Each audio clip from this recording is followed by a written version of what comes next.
Hey everyone, exciting news. Google Pixel 9 series, Pixel Watch 3 and Google AI are coming on August 13. Yes, Google is launching these cool products earlier than usual. They wanted to do this before the iPhone 16 comes out that everyone talks about Google's device in August. Guess what? Google is working for new assistant called Pixie for the Pixel 9 series. Pixie will be the super smart assistant just like Apple's series but even better. Pixie can do things like create stickers, send text and answer your questions. The Pixel 9 is coming in 3 versions: Pixel 9, Pixel 9 Pro and Pixel 9 XL.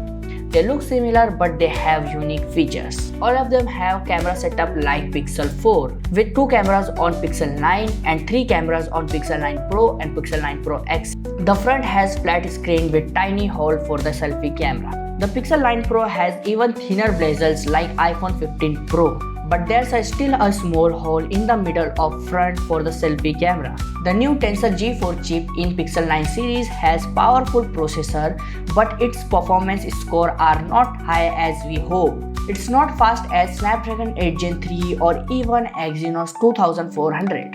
But don't worry, the Tensor G4 uses a technology which means it won't be overheat easily. The Pixel 9 series will also have cool features like adaptive touch settings. This means you can adjust the touch sensitivity based on things like rain on the screen protector. And there is more. We might see a new Pixel Fold with a better design and hardware to compete with Samsung's Fold phones. So stay tuned for more leaks and news. Make sure to follow for all updates. See you soon in the next video. Peace out.